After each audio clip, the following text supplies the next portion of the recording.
Olá, começa agora mais um programa TV Secor, o canal do comerciário que você assiste todas as manhãs, segundas-feiras, em www.secor.org.br, também em tvosasco.com.br, pelos canais 3 da Operadora NET, 6 da Cabonet e 8 da Vivo Fibra. Hoje nós vamos falar com o nosso convidado Marcos de Abreu Freire, ele que é coordenador do coletivo LGBT da CUT São Paulo. Olá Marcos, tudo bem? Tudo bem.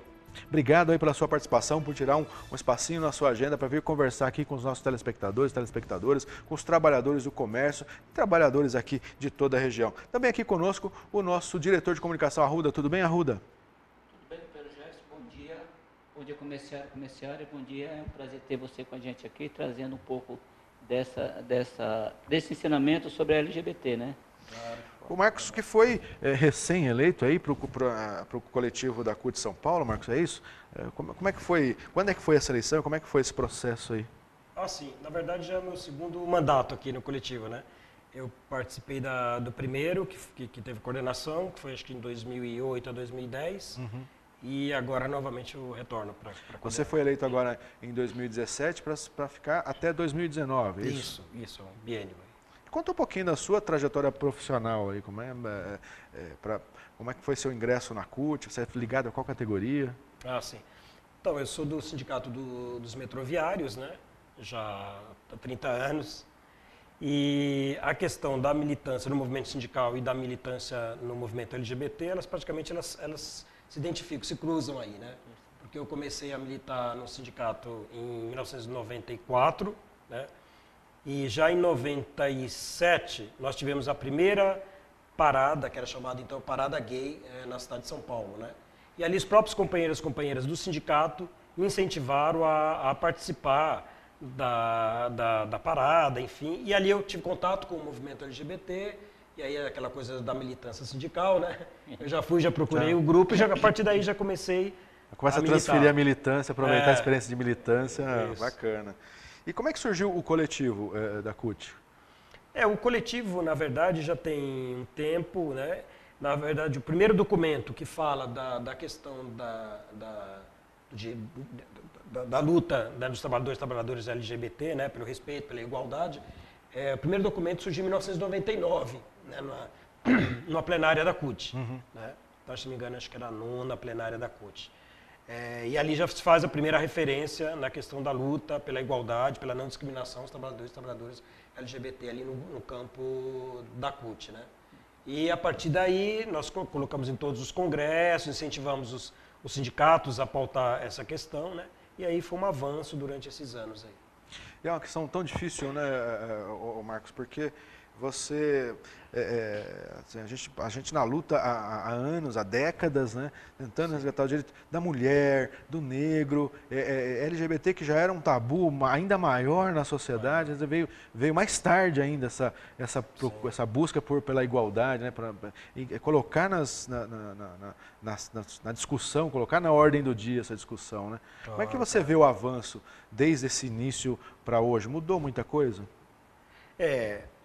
Acho que nós estamos vivendo uma certa dicotomia nessa questão, né?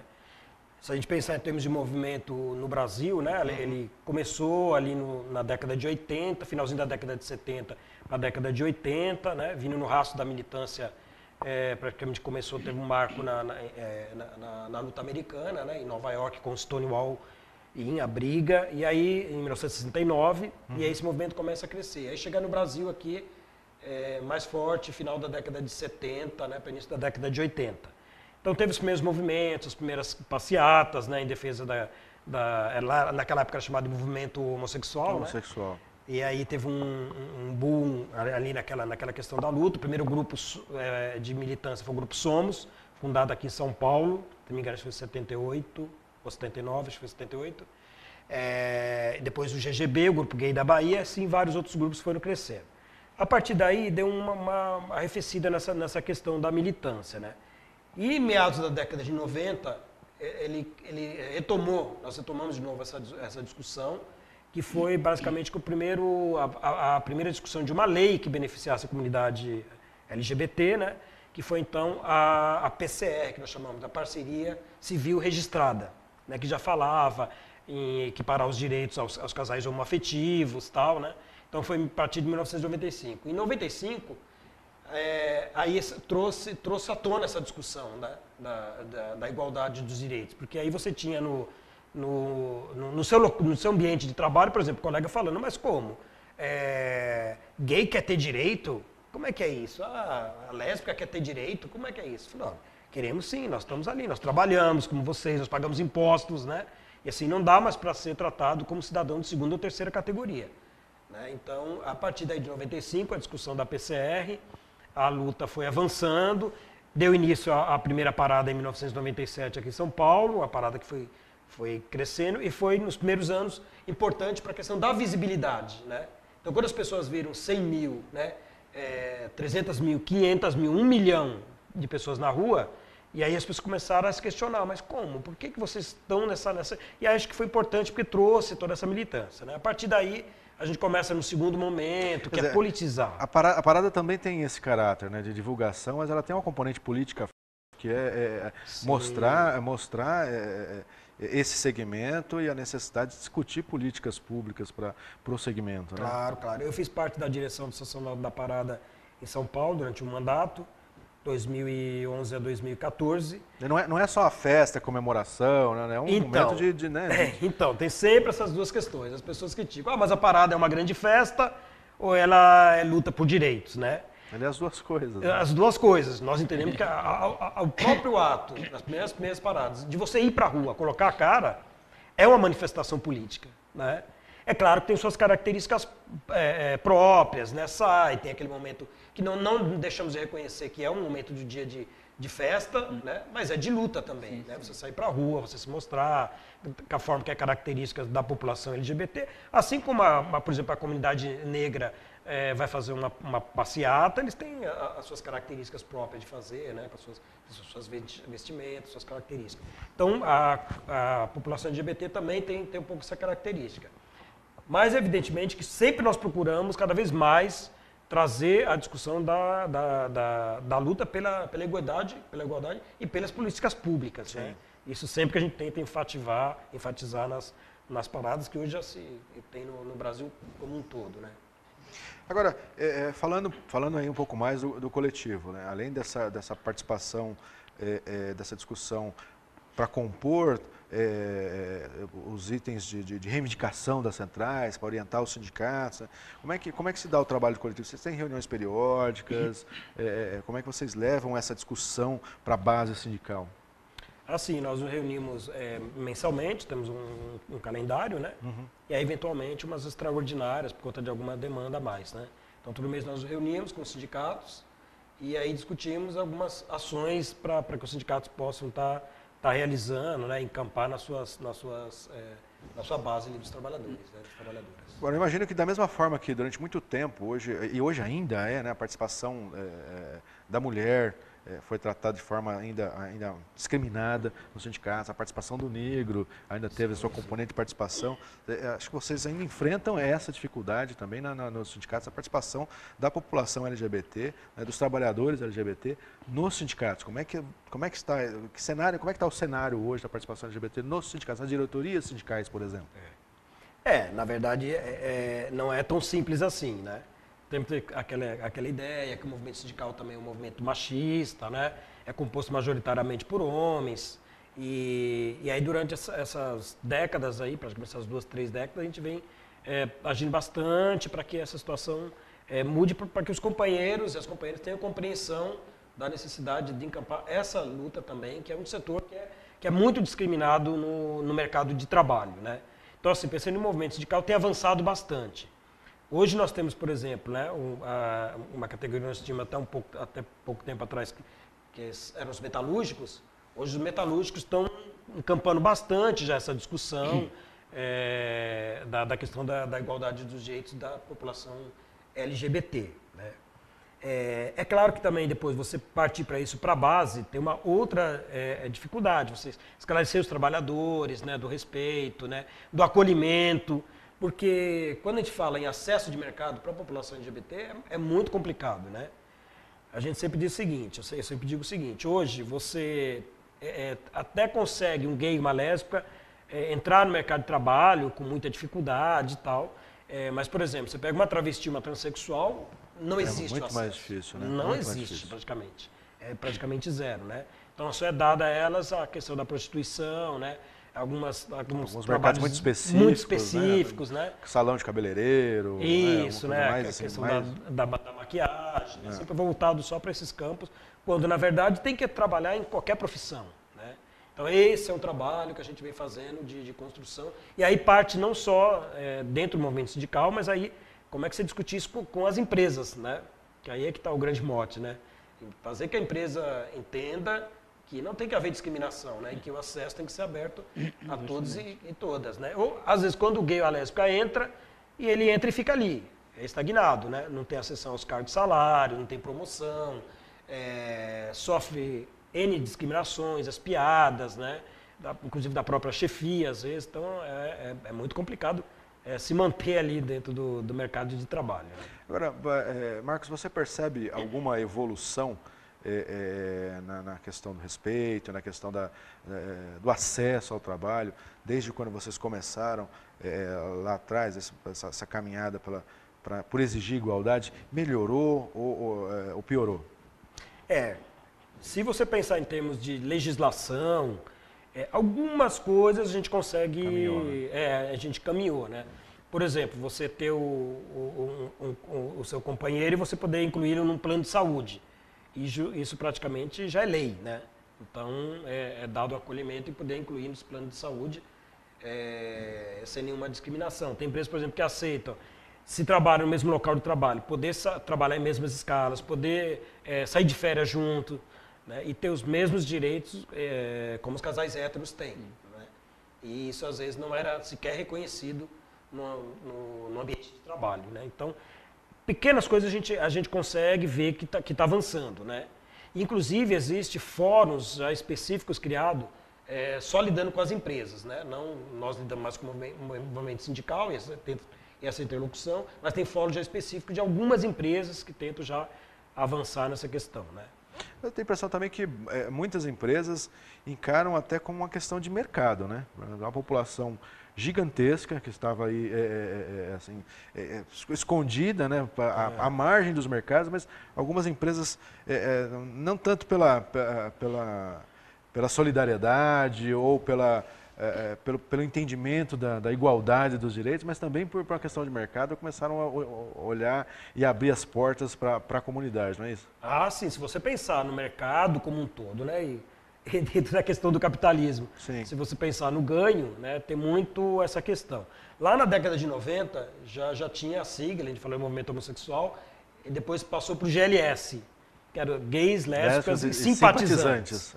Por que surgiu ali os simpatizantes? Porque na época, década de 90, já tinha um boom, a comunidade saindo muito, né, frequentando alguns espaços que eram praticamente os guetos mesmo, né? Uhum. Então, alguns comércios começavam a acolher, só que não queria assumir que era um ambiente só para a população LGBT. Uhum. Então, meio que eles falam, não, aqui é um ambiente, mas tem os simpatizantes. Né? Então, assim, você via em bares, boates, mesmo boates, de convívio social, isso trazia um acolhimento. Queria, como a gente chama às vezes, pink money, né? Mas ao mesmo tempo não aceitava abertamente. Dizia, não, aqui é só um público. E hoje, até hoje isso é um pouco assim. Se você vê alguns espaços, por exemplo, nós temos a Vieira de Carvalho em São Paulo, que sai ali da República até o Aroche, tem vários comércios assim, voltados para o público LGBT mesmo. Mas, por exemplo, você não vê uma rainbow, né? Você não vê uma bandeira do movimento LGBT. Né? Coisa que em alguns países mais avançados... O arco-íris virou símbolo da bandeira. Não tem, você não vê. Então tem um certo receio ainda, esconde. Nós queremos a grana, seja bem-vindo, mas assim, mas não tão abertamente, não. É verdade. Tá certo. Marcos, a gente vai fazer agora um rápido intervalo e a gente já volta. E você continua ligado no TV Secor.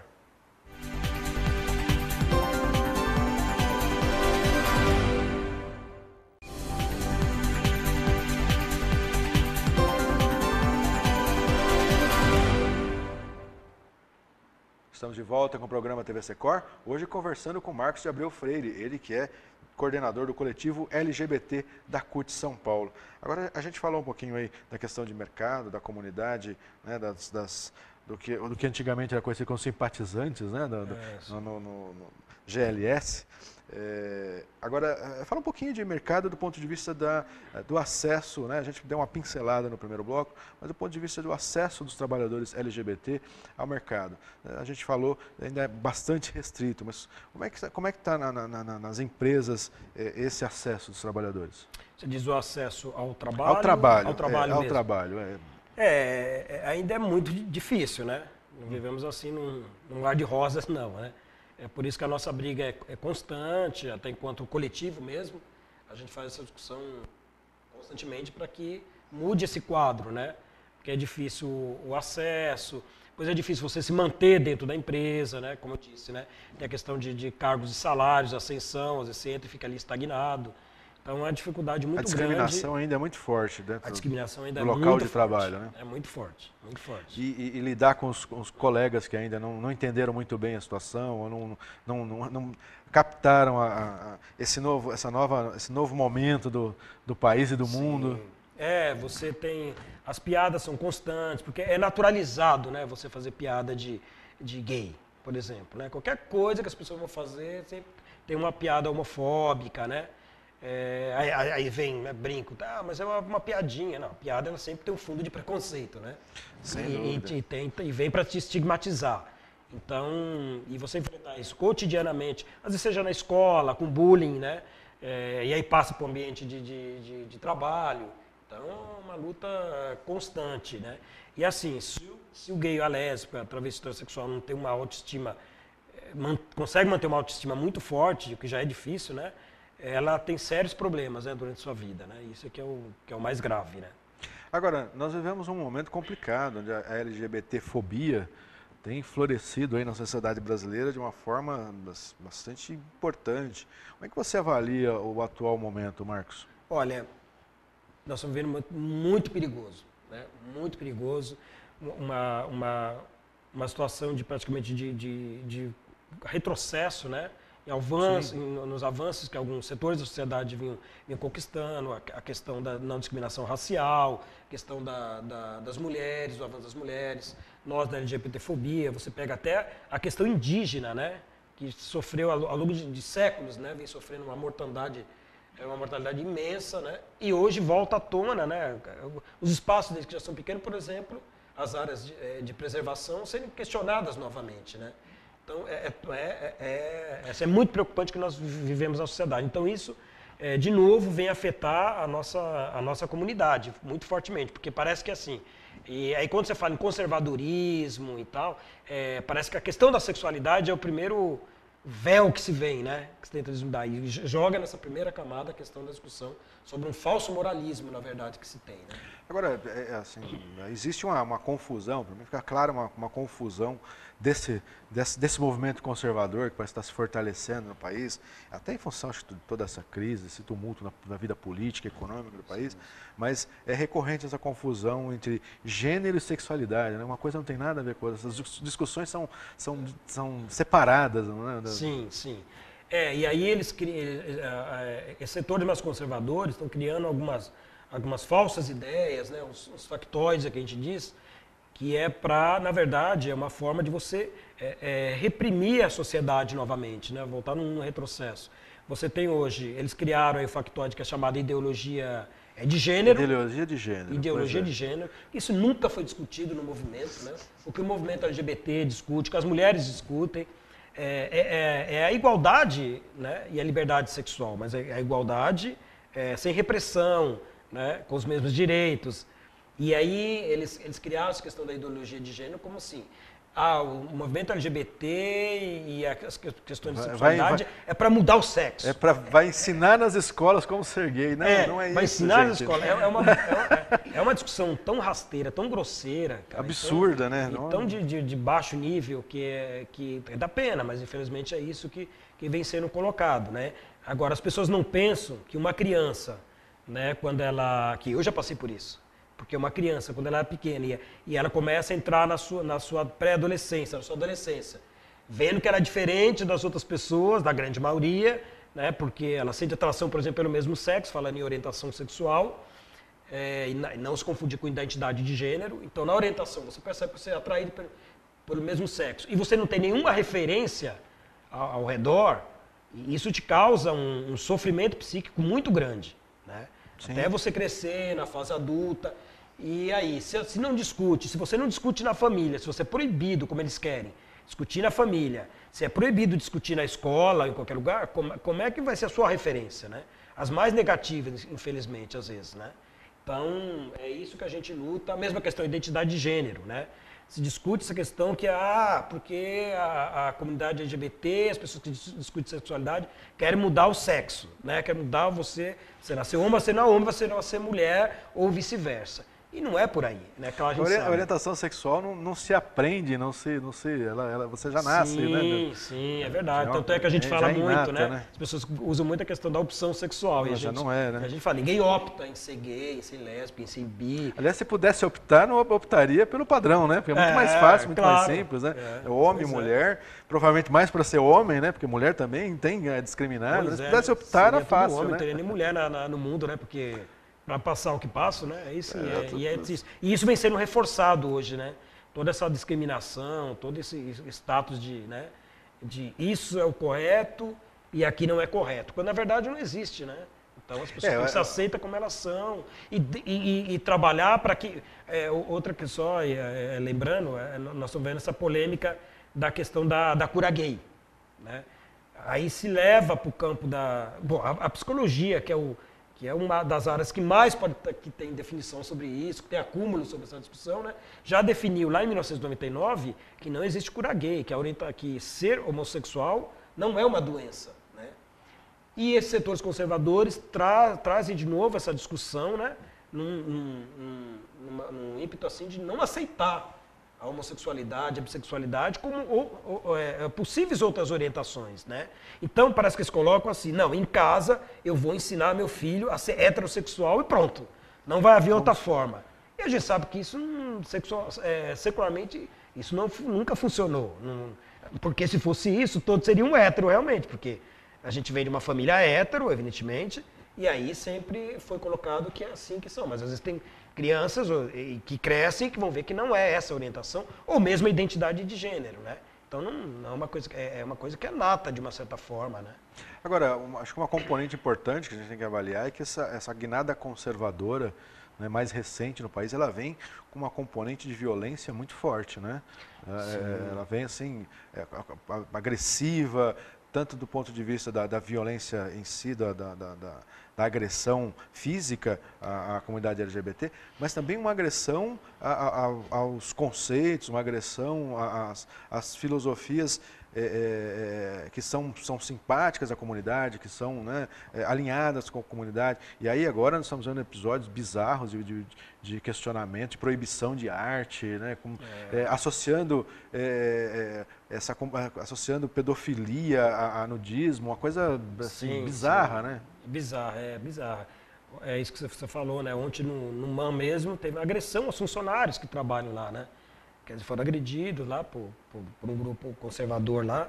Então isso é triste, porque aí você começa a partir para uma... É quase daqui a pouco uma inquisição, né? Você não concorda comigo, então você vai para a fogueira. Né? Você vai apanhar na rua, vai ser apedrejado, né? Quando você vê funcionário sendo agredido, nós começamos a caminhar para esse sentido. E é lamentável, e é perigoso. Um episódio icônico disso foi aquela exposição do Queer Museu, né? Que acho que talvez até tenha havido ali uma confusão, um erro de classificação etária que acabou permitindo toda essa discussão. Mas a discussão do MAM mais recente foge completamente dessa órbita, dessa curva. É como você querer fechar o Louvre, né? Como você querer... Porque você tem peças lá que tem nudismo, que tem... assim, você é totalmente classificado, com a sinalização do que pode. Se os pais resolvem levar suas crianças para conhecer, faz parte de um conceito de vida que é diferente do outro. Não tem não existe essa discussão, mas ela está sendo forjada para isso, né?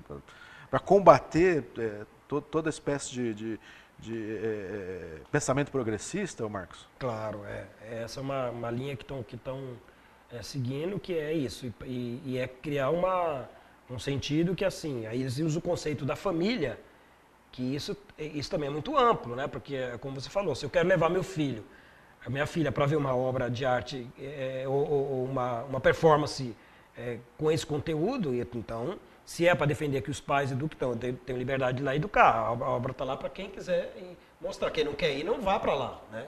Aí você proibir para que outras pessoas não vejam aquilo, então, a coisa é meio ditatorial, né? Agora, falando um pouquinho ainda dessa violência, isso é discutido no âmbito do coletivo, assim, essa questão da morte, né, da agressão à população LGBT? Sim, a gente... acho que tem outras questões que a gente participa, mesmo sendo do coletivo, a gente também se intera com outros movimentos, né? Mesmo no campo da LGBT, de combate à LGBTfobia, né? Nessa questão da cura gay, sexta-feira retrasado teve a primeira manifestação e nós estivemos lá enquanto sindicatos participando, né? Então isso é importante, né? Você está ali integrado com os outros movimentos sociais. Então, mesmo na luta da questão das mulheres, na questão racial, acho que todos os setores oprimidos, ainda mais hoje, né? Acho que é emergente que tem uma unidade grande para que possamos combater esse avanço desse retrocesso, né?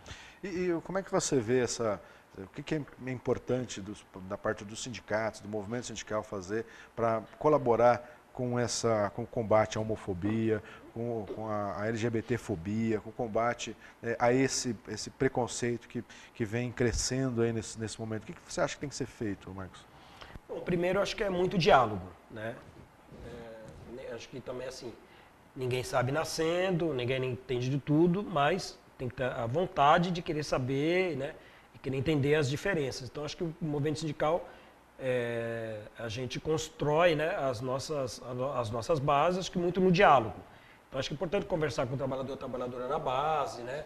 De como ele vê o preconceito com uma mulher, o preconceito com LGBT, ou uma discriminação racial, né? Por exemplo, no meu trabalho, tem setores de manutenção. E lá são pouquíssimas mulheres, né? Então o sindicato sempre discute como é que é integrar essa companheira naquele ambiente, como é que ela não sofrer um assédio, né? Que é muito comum. Então acho que o diálogo é o primeiro fator. Acho que o segundo passo é diretamente com as empresas, né? Acho que é o papel de tentar nos acordos coletivos, né? Colocar cláusulas que garantam a não discriminação e não a segregação a esses setores. Importante levar essa discussão para a base, né, Arruda? Conversar, levar esse debate para os trabalhadores, para as trabalhadoras, no âmbito do sindicato e também diretamente com as empresas, garantir nas cláusulas das convenções coletivas mecanismos de defesa contra a discriminação, contra a violência e a LGBTfobia, né? Na realidade, isso é muito importante, né? Porque eu acho que não tem que haver isso. E no Brasil parece que tudo é discriminado, né? O negro, o feminicismo, né? Essa mortandade de mulher, o estupro coletivo, que nem está acontecendo aí demais. E eu acho que é muito importante, apesar que o nosso sindicato tem a Kelly Domingues, que faz parte do grupo LGBT, é uma pessoa que quando chega a data de fazer as reuniões lá, ela fica irradiante, entendeu? Logicamente, alguns criticam, mas eu acho que é uma discriminação que deveria não existir. Então, sei lá, a gente tem que se conscientizar que nem você falou, que nem o Max falou, não somos porque queremos, né? E sim porque já nascemos assim. Então a pessoa tem que entender. E o Brasil, como eu já te falei, parece que tudo é motivo para discriminação. Essa classe conservadora, ao invés dela construir, ela destrói, entendeu? Coisa que ela tem o poder de trazer, ela tem o poder de chegar e fazer um trabalho em cima para que todo mundo ficasse bem, mas não. Parece que tem o prazer de destruir e isso aí é ruim demais, né, Jefferson? Pois é. Infelizmente, nós chegamos ao final aqui do nosso programa. Queria agradecer a participação aí do Marcos Freire. Obrigado também, Arruda, pela participação. E você já sabe, não fique só. Fique sócio. Confira no site do seu sindicato os benefícios e vantagens de ser um associado. Eu aguardo você na próxima semana. Até lá.